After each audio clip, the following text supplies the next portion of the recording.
मोगाच्यानो वो वेळ शिंपयेंतली मोतयां आयकुनचो.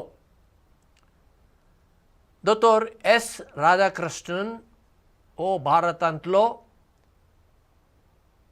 एक चिंतपी विचारवंत आनी भारताचो आदलो राष्ट्राध्यक्ष आसलो. जेन्ना तो राष्ट्राध्यक्ष आसलो तो अमेरिकेक गेलो आनी त्या वेळार अमेरिकेचो अध्यक्ष जॉन एफ कॅनेडी. आतां ही अधिकृत भेट जाल्ल्यान दोतोर राधाकृष्णाक येवकार दिवंक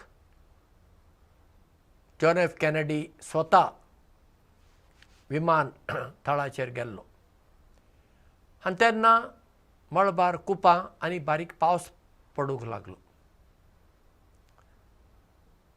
विमानांतल्यान देंवतच जॉन एफ कॅनेडीन दोतोर राधाकृष्णाक स्वागत दिलें,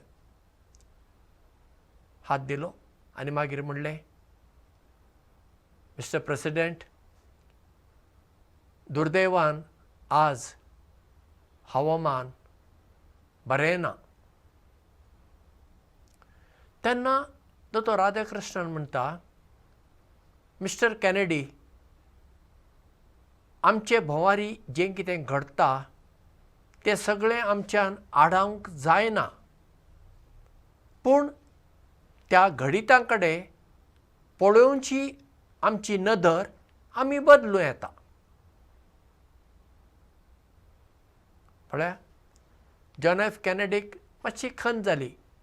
भारताचो राष्ट्राध्यक्ष आज अमेरिकेक पावलो आनी हो बारीक पावस पडटा, बरें वत आसलेलें जाल्यार बरें जाता आसलें अशें कॅनेडीक दिसलें. पूण दोतोर राधाकृष्णन तेंच घडीत वेगळे नदरेन पळयता. पावस पडटा, कितें करुया, आसूं पडूं, आमी खंतिश्ट जावची गरज ना, दुकान बुडची गरज ना, बांदून घेवया. पळया, जिवितांत आमी एका घडिता कडेन कशें पळयता ताचेर आदारून आसा. जायते फावटी आमी कितें करता, आमकां पिडा रोग आयलो, आमी दुखी जाता आनी केन्ना देवाचेर शिणटा, राग करता. पूण तीच पिडा रोग आमी अनेका वाटेंतल्यान पळोवं येता. बरें, हांवें सगळी काळजी घेवन सुद्दां म्हाका पिडा आयली, जावं कितें करुया, आतां सोंसता. आतां इल्लो म्हाका विसव मेळटलो घरांत रावून. सदां हांव काम करतां. आतां हे पिड्याक लागून म्हाका विसव घेवचो पडलो. बरें, हांव विसव घेता, अशें आमी चिंतूंक जायना. वा हातूंतल्यान देव म्हाका कितें सांगता काय, कितें सांगूंक आशेता काय, हातूंतल्यान म्हाका आतां कितें शिकूंक मेळटा, असो जर विचार आमी केलो तर आमची पिडा म्हूण, आमचो रोग म्हूण आमकां व्हडलोसो दिसना. ते आमी जिविताचो भाग कसो घेता. केन्ना केन्ना आमकां एक्सिडेंट जाता. हांवें काय म्हजी चूक करूं ना, म्हजे गाडयेक एकट्यान येवन मारली, हांव पडलो आनी घायेलो. आतां कितें करुया, मनांत त्या मनशाक गाळी सोबत बसुया, तांतल्यान कितें जातलें, कांय जावचें ना. बरें, जालां तें जालें. आतां हे फुडें आनी चड काळजी घेवया, आजून मातशें शिटूक रावूंक जाय, कोण खंयच्या वेळार येवन कितें करीत सांगूं नजो, देखून हांवें शिटूक रावल्लें बरें. अशी हांवें नदर म्हजी वेगळी केली.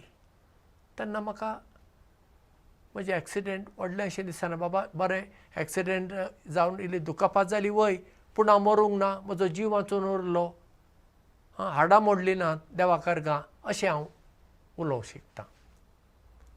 म्हणजे जिवितांत येवपी दर एक प्रसंग आसा पळया, तो आमी सकारात्मक नदरेंतल्यान पळयल्यार तांतल्यान आमकां कितें ना कितें शिकूंक मेळटा. आमी तेंच नकारात्मक म्हणजे नेगेटीव नदरेंतल्यान पळयल्यार आमकां तें मागीर माथ्यार एक वजें कशें जाता, एक दोंगर जाता. मागीर आमी दुखी जाता, निराशेन बुडटा, सकयल सकयल वेता.